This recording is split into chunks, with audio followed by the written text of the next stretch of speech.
I moved into what I thought was just another quiet suburban neighborhood. Until I met Karen. She's the kind of woman who thinks she runs the entire block. It's complete with her fake HOA rules and wannabe cops patrolling like they own the place, too. Bad she had no idea who she was messing with. I'm an FBI agent who doesn't take threats lightly. But what happened next? Let's just say things got a lot more intense than she bargained for. Before we dive in, let me know where you're watching from today. I woke up to a fierce pounding on my door, so loud that my windows seemed to rattle. Still half asleep, I hurried to the front hall, thinking someone might be in trouble. Through the peephole, I saw two people wearing matching uniforms with bright letters that read HOA Police. Their badges looked cheap, like something from a party store, but they stood tall and glared at me with stern faces. My heart thumped faster than it should at dawn. I opened the door a crack and said, "Can I help you?" The taller officer, a man, with a sharp jaw, pointed at me. "We're here on official business," he declared. "Your property has multiple violations and we need to inspect your garage." I felt a surge of frustration. "What are you talking about? Nothing in my garage." "That breaks any rules." The shorter officer, a woman with narrow eyes, shot back, "Don't make this harder. We have authority from the HOA." I noticed they did not mention warrants or real police involvement. In a calm voice, I said, "I'm an FBI agent. If you have show me proper papers." That made the tall one smirk. "Being FBI doesn't excuse you from neighborhood codes." Just then, I saw movement behind them. Karen, my neighbor, peered over their shoulders with a smug grin. She had always been loud and pushy, complaining about every small thing on our block. I knew right away she must have staged this little show. And my gut twisted with worry. Stepping onto my porch, I kept my voice steady. "Karen, what's going on here?" She lifted her chin. "Oh, I'm just making sure the rules are followed," she said, her tone dripping with false sweetness. "You can't claim special treatment because of your job." The fake officers nodded. "We have reports of strange activity in your garage," said the woman officer. I let out a tense laugh. "Strange activity? Like what?" Karen shrugged. "I heard noises late at night. Could be anything. You might be storing hazardous materials, or maybe you're plotting something." My jaw tightened. That's nonsense, and you know it. If there's a real problem, I'll cooperate. But this is harassment. The tall officer pulled out a piece of paper that looked like a typed form.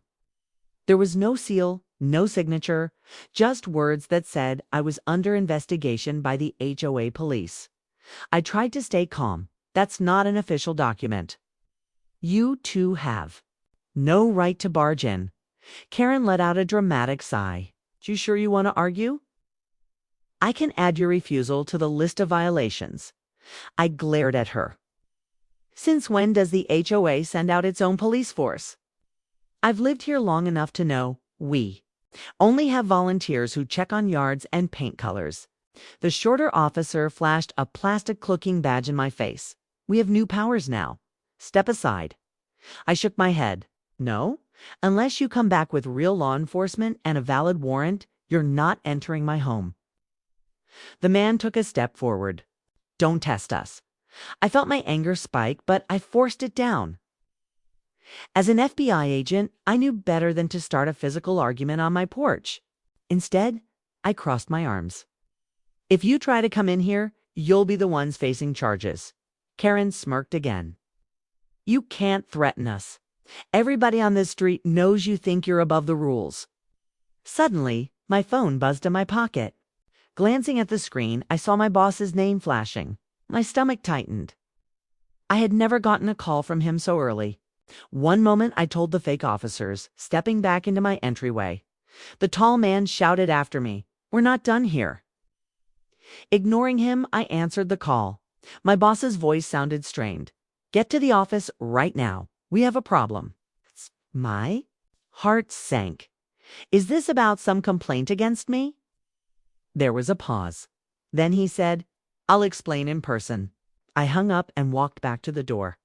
The two fake cops were still there with Karen towering behind them like she owned the place.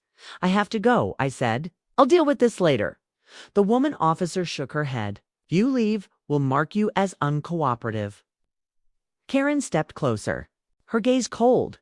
"You want your neighbors to see you run away?" I sighed. "Karen, this is ridiculous. You know you can't arrest me." She tilted her head. "I'm not arresting you. They are, and I'm not stopping them." The male officer raised a pair of plastic zip ties as if he planned to cuff me. I had to remind myself to keep my cool. "Put those down," I said. "Impersonating a law officer is a crime. You know that, right?" The woman officer grabbed her radio, but I doubted it actually connected to any real dispatch. Karen clucked her tongue. "You might want to listen. They have the power to write you up." My jaw clenched. A fake citation means nothing. The tall man waved the zip ties in my face. "You want to find out if these are fake too?" At that moment, I realized how far this had gone. They wanted to push me into doing something rash. It was a setup, plain and simple. I forced myself to stand down, taking a slow breath. "Look," I said, "I'm stepping away to handle an urgent matter at my real job. You all need to leave my property." Karen shrugged. "We'll be watching. The HOA has eyes." That made me bark out a laugh. "The real HOA might, but you sure aren't it." The male officer pressed his lips into a thin line. "We'll give you one last warning." Then he glanced at Karen, who nodded. "If you don't cooperate, we'll recommend disciplinary action." I glared at them. "Recommend it to whoever you want. Now get off my porch."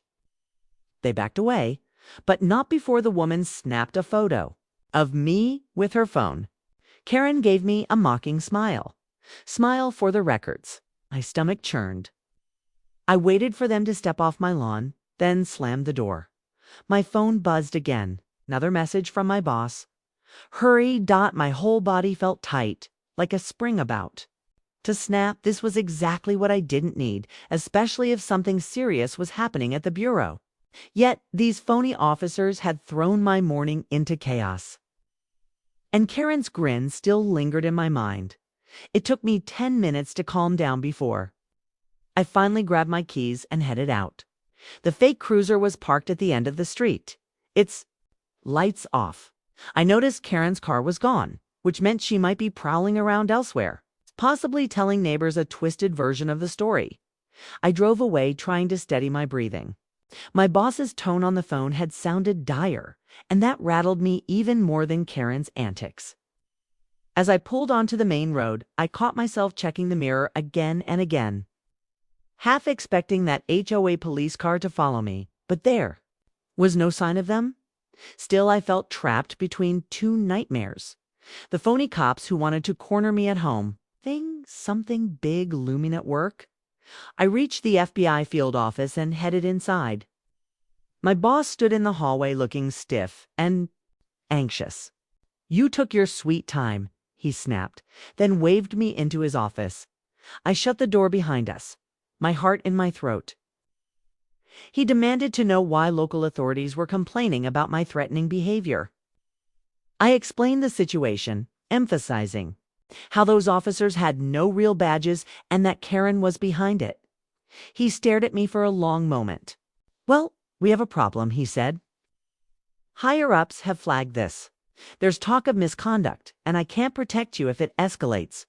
My stomach dropped, "But I'm innocent," I insisted. "Someone's framing me, or at least trying to push me out." I rubbed his eyes. "I don't care if they're real cops or not. If there's paperwork claiming you resisted a lawful inspection, it's all nonsense. But it's on my desk now." I felt a flush of anger rising up my neck. Karen must have sent it.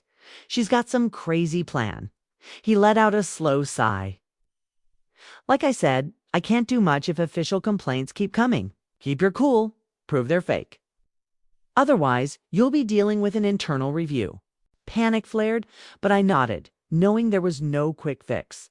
As I left his office, my phone buzzed again. This time, it was a text from a blocked number. "Better watch your step. We know who you are. I nearly crushed my phone in my hand.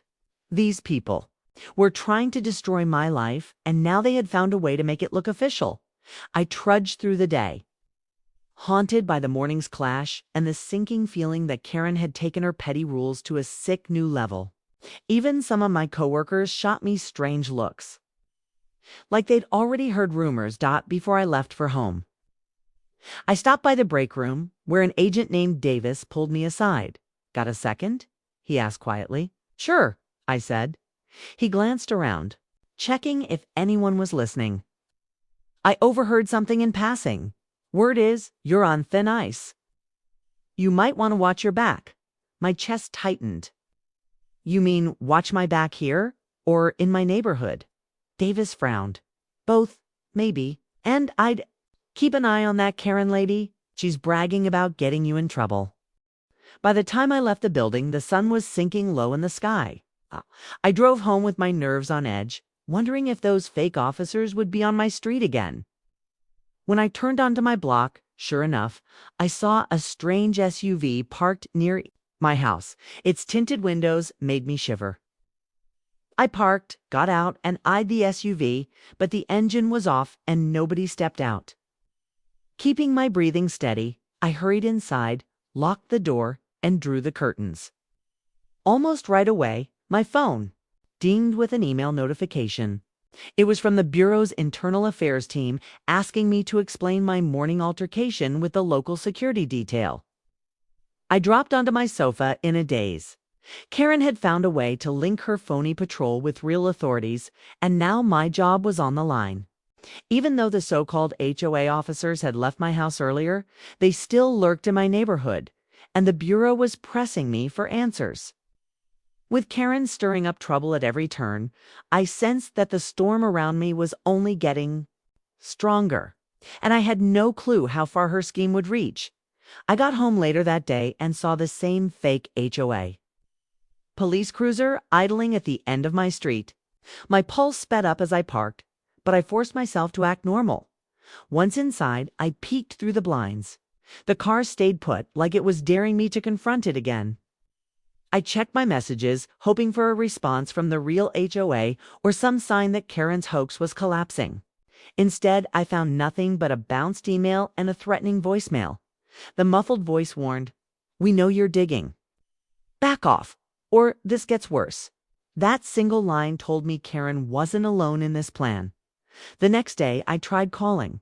The official HOA number listed on an old newsletter, but my call went straight to a recorded message about technical difficulties. Frustrated, I fired off an email titled "Urgent, Possible Impersonation," only to have it bounce back as undeliverable. I even checked the neighborhood website. It showed out-of-date information and no mention of any new security measures. It felt like Karen had shut down every communication channel, leaving me with no official recourse. I decided to reach out to a local police contact named Alvarez, a known-sense officer who sometimes traded intel with the Bureau. Over the phone, I summarized the situation: fake badges, bogus citations, and a neighbor leading the charge. Alvarez sounded skeptical, but promised to investigate the license plate of the so-called HOA vehicle. "If it belongs to a private security firm," he said, "they can't legally act as law enforcement." As I waited for Alvarez's callback, the tension in my own block kept rising. Neighbors I'd barely spoken to before now whispered behind their fences, eyeing me like I was the villain. One morning, Tamra, one of the few people who still talked to me, knocked on my door, looking pale and frantic. "They left this on my porch," she said, holding up a notice demanding a fine for unapproved paint colors. I skimmed the text and recognized the same phony language they'd aimed at me, warning about forced eviction if she didn't pay. She looked ready to cry. I called the HOA for help, but the line was dead. Is Karen even allowed to do this? My anger flared. "No, this is a scam," I said, wishing I had a solution. "Don't pay them. I'll figure this out." But she only shrugged, fear in her eyes. "I can't risk losing my home. If nobody's stopping them, then maybe it's real." Meanwhile, work at the FBI became a minefield. My boss called me in for an update, his voice tight with frustration. "I'm getting more reports of your conflicts with local authorities," he said, tapping a folder on his desk.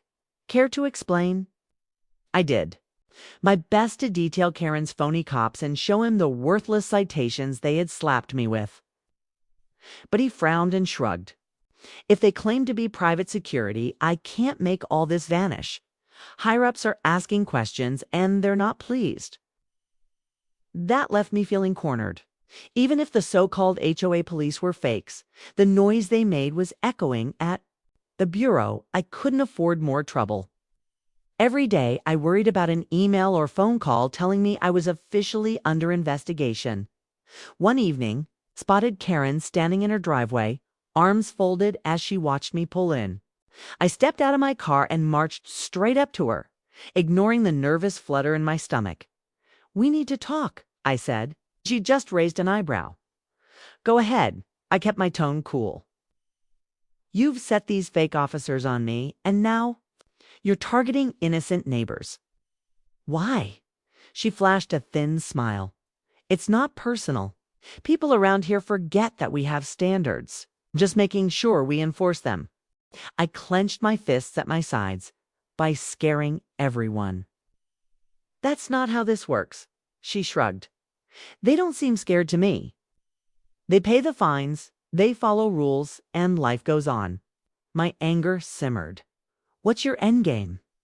She tilted her head as though confused by my question. "Endgame. I'm just cleaning up the neighborhood.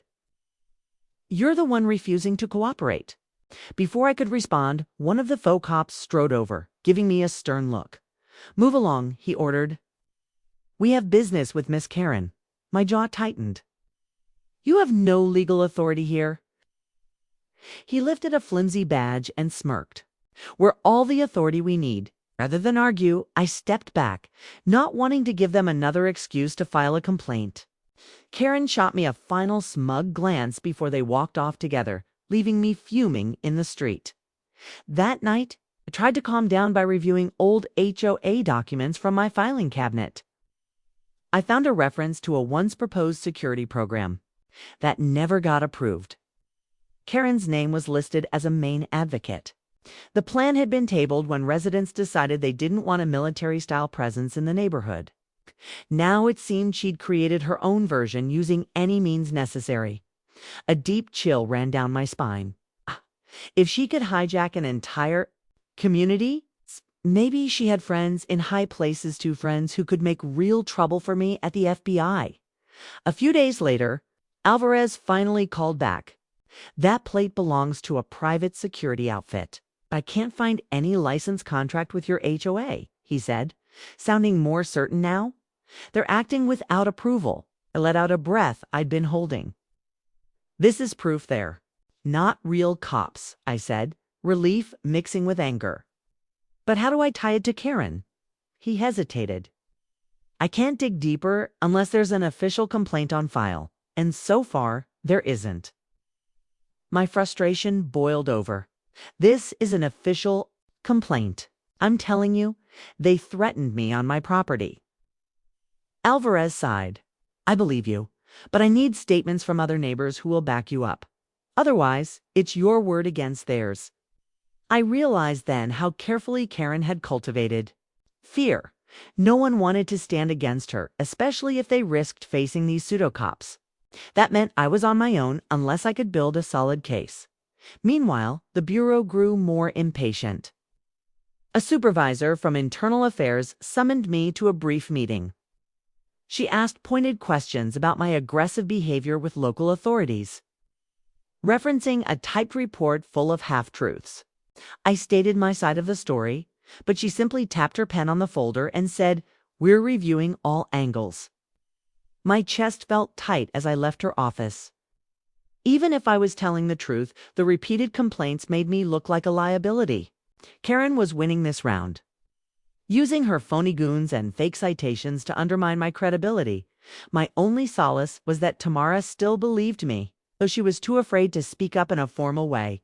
Just when I thought things couldn't get worse, I found an envelope taped to my front door. It bore a counterfeit HOA seal, and inside was a notice claiming I'd violated community ordinance. 301. The penalty? A hefty fine or further corrective measures. My patience snapped. I slammed the envelope on my kitchen table and called Karen's number, leaving a furious voicemail demanding she stop her harassment. An hour later, my phone buzzed. The number was blocked. "Don't threaten Karen again," a voice hissed. "We know your boss and we can make your life difficult." The line went dead before I could speak. Rage coiled in my gut as I realized these people were well-connected, or at least wanted me to believe they were. Late that night, I peered out my window at the quiet street. Porch lights glimmered, and a breeze rustled across neatly trimmed lawns. If anyone glanced over, they'd see a picture-perfect suburb. But I felt trapped in a twisted game, with Karen pulling the strings. I was no closer to proving her scam. And the clock was ticking on my FBI career. My phone chimed with an email from a colleague. "Heads up! Internal review might launch soon. Rumors are swirling." Great! Another storm on the horizon. And I was still stuck battling a neighbor who'd found a frightening way to seize power. As I shut off my lights, I couldn't help but wonder what Karen's next move would be, and whether I'd stand any chance once she made it. Even though I'd discovered the private security link, I still had no solid proof tying Karen to the scheme, or clearing my name at the FBI. My only lead was the plate number Alvarez traced, but without neighbors brave enough to step forward. I stood on shaky ground, and Karen was ready to push me over the edge. Tension clung to my every move. And the stress of being under scrutiny at the FBI only intensified my fear of Karen's next strike. Whenever I stepped outside, I felt eyes on me, sometimes from neighbors who'd turned suspicious, sometimes from that unmarked car lurking at the corner. Late one afternoon, I headed out to buy groceries, hoping a quick errand would clear my head. As I pulled out of my driveway, I noticed a figure behind Karen's hedge, possibly keeping watch. The realization that my own neighborhood had become enemy territory made my stomach knock halfway to the store. My phone buzzed with an unknown caller. I hesitated, then answered. A gravelly voice said, "Stop digging, or else." Before I could respond, the line went dead, leaving me with an uneasy chill in my chest. After the grocery run, I got home to find a crumpled flyer jammed under my wiper. It read, "HOA police volunteers needed, listing a meeting date and Karen's address." So she was recruiting more help now, luring neighbors into her web of phony authority. The bottom of the page mentioned a membership fee to cover uniform costs. I shuddered at how blatant it was. If even a handful of people fell for her pitch, she'd have an entire squad of bully enforcers roaming the block. I snapped a photo of the flyer for evidence, then tore it up, not wanting it to float around my yard. As I walked up my steps, I noticed the blinds in Karen's window move slightly. She was probably watching me, but I didn't care. I shut my front door and bolted it tight. Inside, I spread my scattered notes on the dining table, trying to build a timeline of her takeover. There were dozens of warnings, fines, and bogus citations. Some were directed at me, others Tamara had shared. A pattern emerged. Each piece looked like a stepping stone, systematically chipping away at normal HOA processes until Karen could claim everything ran through her. She'd created a vacuum of confusion, then filled it with her own made-up structure. The question was, more importantly, who else stood behind her? The voice on the phone that kept warning me didn't sound like any neighbor I recognized. It had a menace that suggested real muscle, and that meant someone with resources had her back. That evening, I invited Tamara over so we could piece together what we knew. She arrived with a thick envelope of her own documents. I found old newsletters that mentioned Karen taking over the events committee, she said, sitting down at my table. At the time, we thought she just wanted to manage block parties and yard sales. Now I see she had bigger goals. I flipped through some of the pages, shaking my head in disbelief. It's like she's been planning this for years, waiting for the Right moment, Tamara's hands trembled as she pointed out a line from a 6-month-old letter. Local security guidelines will be enforced for the safety of all residents. It bore Karen's signature along with a vague reference to third-party officials. Tamara placed her hand over mine. "Do you think any part of this is legal?" she asked, voice tight with worry. I shook my head. No, but nobody's stopping her. We shared a grim look. Even the real HOA board was out of the picture, either silent or forced into hiding. And the police wouldn't act without clear evidence of criminal wrongdoing. As for the bureau, I was stuck behind layers of internal reviews. The next day, I decided to visit Alvarez in person. Maybe if I showed him the collected documents, he'd see the scope of Karen's plot. I drove to the station, the flyers and citations stacked in a manila folder on my passenger seat. My heart rattled in my chest, worried that someone might follow me. At a stoplight, I spotted a black sedan with tinted windows behind me. It lingered too long when the light turned green, raising my suspicions. Once I reached the station and parked, the sedan slowed, then turned down a side street. My pulse pounded, convinced I'd just been tailed. Inside, Alvarez ushered me into a cramped office. "Sorry for the mess," he said. "We're short on space right now." I placed the folder on his desk and explained everything. The calls, the flyers, the brand new push for more fake officers, the rumor that they were collecting money. He glanced through the pages, whistling under his breath. "This is bigger than I thought. But how do we pin it on Karen?" I leaned in. "We have her name on multiple documents, plus neighbors who can testify. If you need statements, I can gather them." Alvarez frowned. "We'd need them in writing, and these folks can't be too scared to sign their names. Otherwise, it's just hearsay." A heavy sigh left me. My neighbors were terrified of crossing Karen, and I couldn't blame them.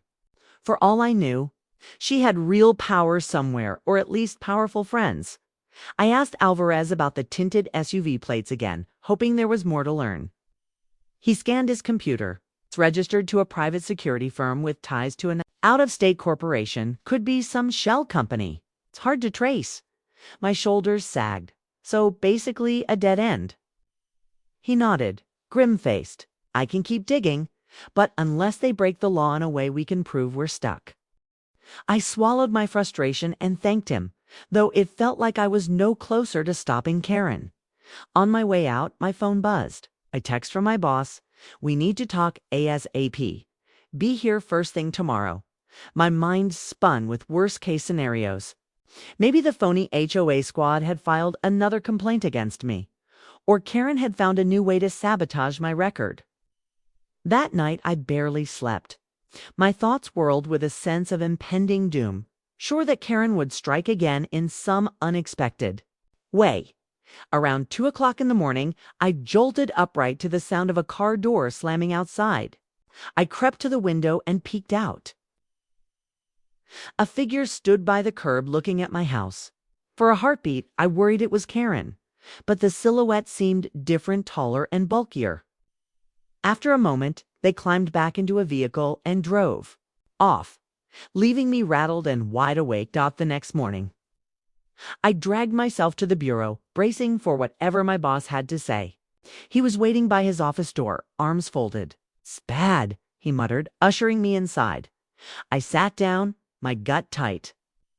"I've got a dozen complaint forms in front of me," he said, dropping a file onto his desk. "It's all from your neighborhood. All. Accusing you of misconduct, threats, even property damage." My mouth went dry. Property damage? That's absurd. He rubbed his temples. "I know, but it's in black and white official statements with addresses and signatures." My head spun. Karen had clearly pressured neighbors into signing whatever she wanted them to sign. Now it looked like my entire community was turning against me. The boss shook his head. "I believe you when you say this is a setup, but the higher-ups see a pattern. This is going to escalate unless we figure out the truth. And soon." I tried to keep a handle on my anger. "Give me a chance to prove these people are impersonators. They're not recognized by any real authority." He nodded slowly. All right, but we can't shield you forever. Internal affairs is breathing down my neck. A grim silence settled between us. I thanked him for his patience, knowing time was running. As I left the office, I fought a surge of desperation. Karen was strangling my career with her cunning moves. At this rate, I'd be fired or put on indefinite leave before I could expose her. I thought about how easily she'd convinced neighbors to file false statements. Fear, bribes, intimidation, whatever method she used, they worked. And I was the lone target. By the time I drove home late in the day, I felt emotionally wrung out. The fake cruiser was back on my street, parked right outside my house with its lights off. I exited my car and approached it, determined to confront them once and for all.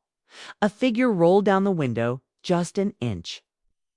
And a harsh voice snarled, "Back off or you'll regret it." My heart hammered. The threat was clear, but so was my resolve. Karen's twisted empire of fear had to be dismantled, and I couldn't let her win. My job teetered on the edge, and my neighborhood had turned hostile, but I still needed proof that Karen was the puppet master behind these bogus enforcers. Stakes couldn't be higher. And I knew I was heading straight into a confrontation that might cost me everything. I drove to the FBI headquarters with my pulse hammering, bracing for it, the worst. My boss had told me about an official inquiry into my so-called misconduct, and I was already running on fumes. Weeks of harassment, false reports, and tension with Karen's phony patrol had left me exhausted and jittery. As I walked into the large, echoing lobby, I noticed people giving me weary looks. News of my troubles had spread, and it felt like I was wearing a giant target, a tight knot formed in my chest. I tried to steady my breathing and remind myself that the truth was on my side. When I reached the conference room, an agent I barely knew opened the door and led me inside. At the long table sat a panel of higher-ups, each wearing a stern expression. My boss stood near the back, arms folded, looking grim. An older agent cleared his throat. "We're here to discuss the numerous complaints against you. They involve alleged threats to neighborhood authorities and repeated refusals to obey local laws." My heart pounded. "Those authorities are fakes," I said, fighting to keep my voice calm. "Their badges aren't real, and the HOA never approved them." One of the panelists, a steely woman, lifted a thick file. "We have statements from at least 10 neighbors claiming otherwise. They say you bullied them." My blood boiled. "I have documents proving this is a setup. The so-called HOA police belong to a private security firm with no legal standing." The panel exchanged glances, but their expressions stayed guarded. Suddenly, the door swung open, and in walked Karen. She wore a suit, not her usual casual clothes, and carried a sleek briefcase. My mouth fell open in shock. "What is she doing here?" I blurted, my voice raw with disbelief. One of the agents cleared his throat. "Miss Garrett has submitted evidence on behalf of the local enforcement group." My mind spun. So Karen was invited to testify against me in an official FBI inquiry. She stepped forward, calm and collected. "Good morning," she said, sounding far too polished. "I represent the interest of our community. I'd like to correct a few misunderstandings." My boss shot me a stunned look. He hadn't warned me Karen might appear. For a moment, I couldn't speak. Karen opened her briefcase and produced a neat folder. "These files include reports from the Neighborhood Watch," she explained, laying them on the table. "They show repeated noise complaints, suspicious activity, and even a few alleged break-ins linked to this agent's address." I bristled. "That's a lie," I snapped, but she continued without missing a beat.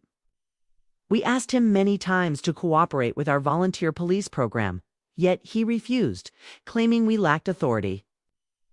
She let out a delicate sigh. "We only wanted to keep our streets safe." I stared at the panel, struggling to keep my voice level. Karen is not telling the truth. She started this scheme months ago, scaring neighbors into supporting her. She's using false citations to squeeze money out of them. I've even seen the fake forms. The steel-eyed woman on the panel raised a brow. Do you have these forms with you? My heart dropped. Not physically, but I emailed them too. Karen shook her head, feigning disappointment. I'm afraid we have no record of that. Perhaps the agent is confused. My anger surged. She was better prepared than I expected, weaving a story that painted me as a rogue agent. Then came the twist that made my jaw drop. The older agent turned to Karen and said, "Before we proceed, we should disclose your family connection." Karen gave a curt nod. "Yes, of course." She glanced at me with a pitying smile. "My uncle is the deputy director of this bureau. I tried to handle this matter quietly, but when your behavior escalated, I had no choice but to bring it to his attention." My stomach lurched. The deputy director was near the top of our chain of command. If he was her uncle, that explained everything, how she shut down the real HOA's lines, how my neighbors felt powerless, and how she'd managed to file official complaints that reached my supervisors.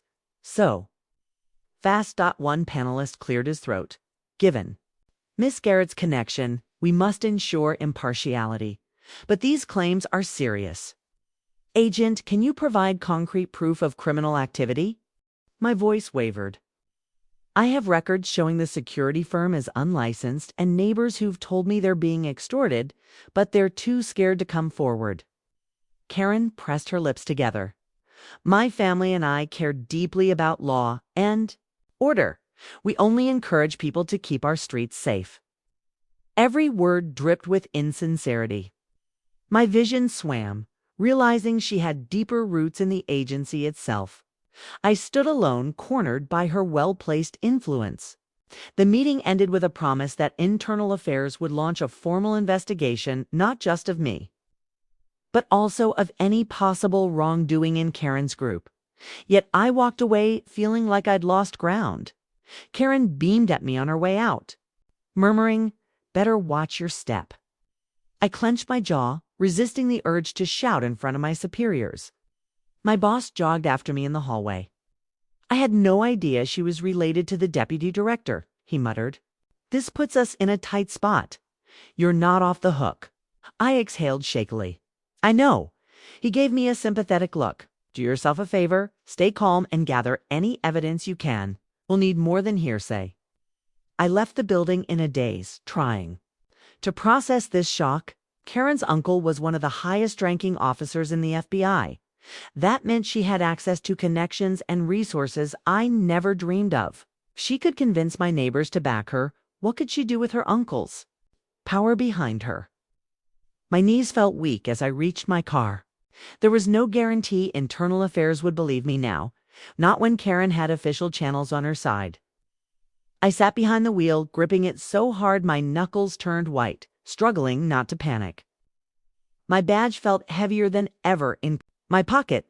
Even though I was part of the FBI, I was fighting an enemy who had the Bureau's own leadership in her back pocket. My only hope was to expose Karen's private security scam beyond any doubt. But with her family ties and my own reputation on the line, I realized I might have to risk everything, even my career, to bring her down. I drove home from that inquiry, feeling like the floor had dropped beneath me. Karen's influence reached the top of the agency, and I was now under an even darker cloud of suspicion. My boss tried to assure me we'd figure something out, but his voice held little conviction. Once I pulled into my driveway, I felt every nerve on edge, scanning the street for that fake cruiser or the tinted SUV. It was getting late, and most houses had their lights on, but the road looked empty at first glance. I let out a shaky breath, hoping for one normal night. The second I stepped inside, though my phone buzzed with a text from Tamara. There at my door, I'm scared. My heart pounded. I rushed over to Tamara's house on foot, sticking close to the shadows. Sure enough, the so-called HOA officers were parked right in front of her place. Engine running. As I crept up behind a hedge, I saw them on her porch, pounding on the door. The taller one yelled, "Open up, or we'll mark this as another violation." My anger flared. These bullies had gone too far. I cleared my throat loud enough to get their attention. One officer turned, face twisting into a scowl. "You again?" he muttered, grabbing at something on his belt. I held my ground, raising my voice. "I'm FBI. This is intimidation. Leave her alone." The other officer reached for a phone. "That line won't save you anymore. We have friends in high places." I nearly laughed at the irony. They were admitting their connection to Karen's network tomorrow. Cracked the door open, eyes wide with fear. "Please, just go," she whispered, trembling. One officer whipped out a form. "We need you to sign this statement confirming that your friend is harassing the neighborhood." My pulse jumped. They wanted her to turn against me. Furious, I stepped forward. "Back off. She's signing nothing?" The second officer shoved me, and I stumbled onto the porch steps. Before I could fully regain my balance, the taller one pulled out his plastic zip ties, a nasty smirk on his face. "I'd be careful," he warned. "One wrong move and we'll file assault charges." I managed to keep my composure. "Impersonating law enforcement is a federal crime. I'll see you behind bars." He pointed a finger at me. "You won't get that chance." Sounded like a threat that went beyond HOA fines. Suddenly a voice behind us said, "What's going on here?" I turned to see Alvarez, the local cop I'd contacted before. He must have been off duty and checking on. The area relief swept over me as he approached, badge out. The fake officer stiffened, clearly unsure how to play it. Alvarez surveyed the scene. "Ma'am," he addressed Tamara, "are these men trespassing?" She nodded quickly, eyes brimming with tears. "Yes, they won't leave." Alvarez nodded at me. "I got your text about suspicious activity, but it took me a while to swing by." He faced the officers. "Show me some identification." The taller one flashed his phony badge, but Alvarez didn't even blink. "That's not official," he said. "I want a driver's license right now, or you're both coming in for questioning." The officers glanced at each other. Then one stammered, "We have the right to be here, authorized by the HOA." Alvarez crossed his arms. "You don't have the right to threaten a homeowner who's telling you to leave. This is private property. Now step away from the door." He radioed in a request for backup, which made them turn pale. The taller man sneered at me one last time before they hurried to their cruiser.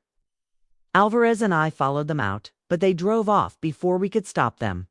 He caught their plate number and muttered, "We'll see what we can do, but you know how tricky this might get?" Tamara was shaking as she thanked Alvarez. After he left to file a report, I helped her back inside, where she sank onto her couch. "They want me to blame you for everything?" she whispered, voice tight with panic. "They said if I didn't sign, they'd take me to court for not following HOA regulations." I tried to steady her. "It's a bluff. Their paperwork has no legal backing. We'll prove it." Even as I said it, I felt the sting of doubt. Karen's circle had already managed to worm their way into an FBI inquiry and coerce half the neighborhood. Nothing was off limits for them. I stayed with Tamara a while, talking through possible next steps. She agreed to give a formal statement to Alvarez about the harassment, which might be the breakthrough we needed. By the time I headed home, night had fully settled in. Crickets chirped and porch lights glowed up and down the street. But a sense of unease wrapped around me. My phone buzzed again. This time, a text from a number I didn't recognize. "You're out of time. Cooperate or lose everything." My chest tightened. They were doubling down now, growing bolder after the near confrontation. I slipped inside my house, locked the door, and sank onto the couch. I had no illusions left. Karen's hold was massive, aided by her uncle's status in the FBI. If I wanted to take her down, I needed concrete evidence that even her family ties couldn't dismiss. My mind churned with ideas, but each one felt riskier than the last. At some point, I drifted off, haunted by thoughts of job suspension or worse. The next morning, I found a slip of paper stuffed in my mailbox. "Meeting tonight at the community center. Be there."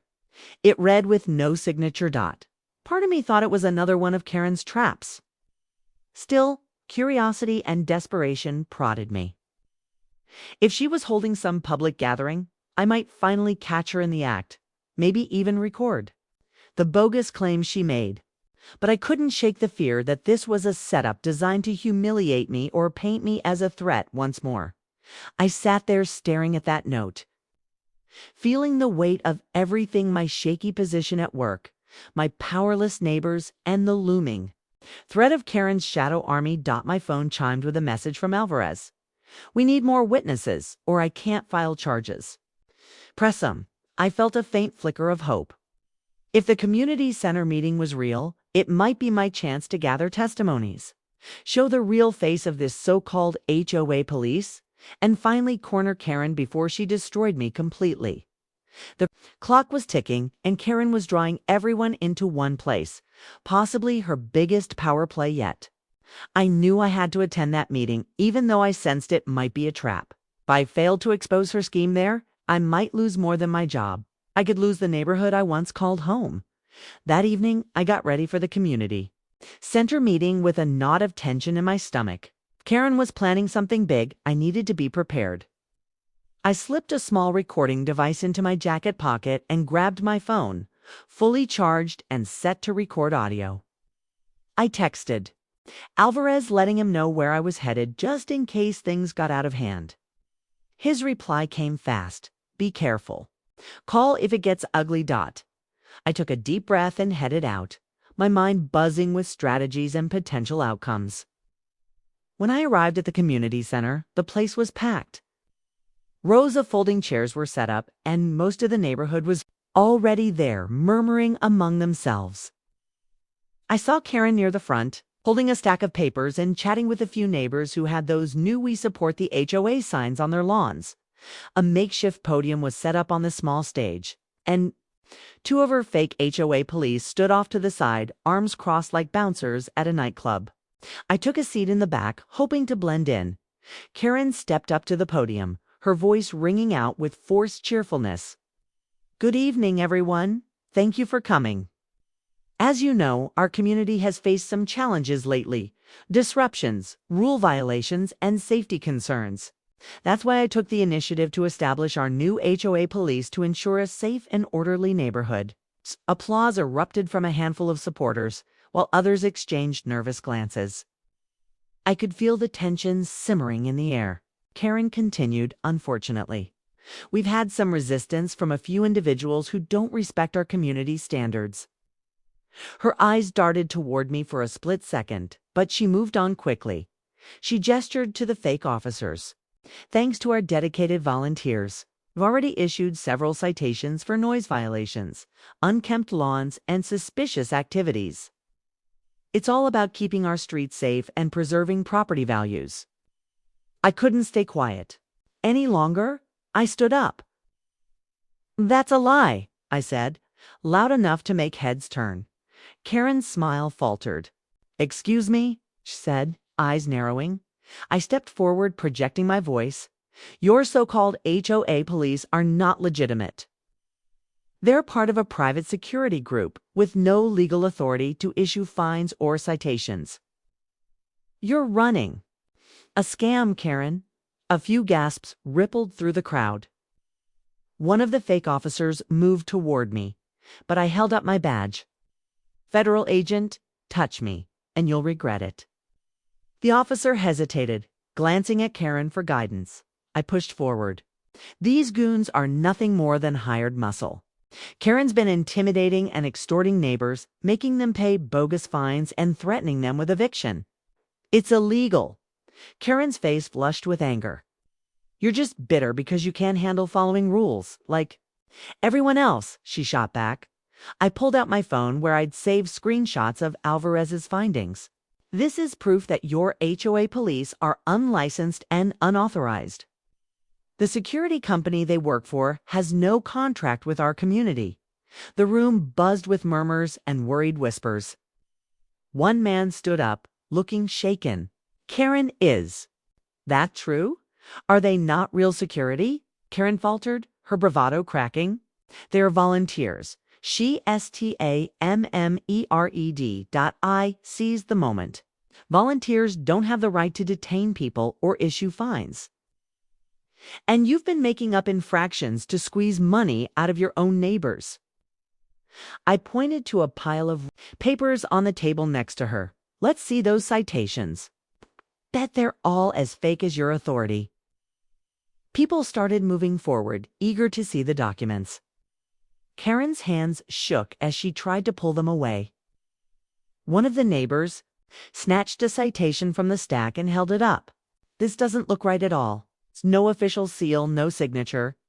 Karen's face went pale and she grabbed at the paper. That's confidential, she snapped, but the damage was done. More people were coming up, demanding answers. Someone whipped out their phone, taking pictures of the bogus paperwork. The tension hit a breaking point when one of the fake officers backed away, muttering, "I didn't sign up for this." Before bolting out the door, Alvarez suddenly appeared at the entrance, his uniform crisp and his expression serious.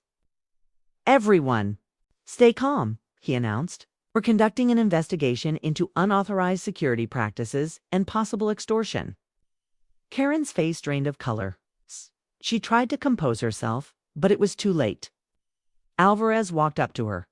"Ma'am, I need you to come with me for questioning," Karen sputtered, trying to rally her dwindling supporters. "This is harassment. I have connections. You can't do this." But nobody backed her up. Her fake authority had crumbled before everyone's eyes. Alvarez cuffed her and nodded to me.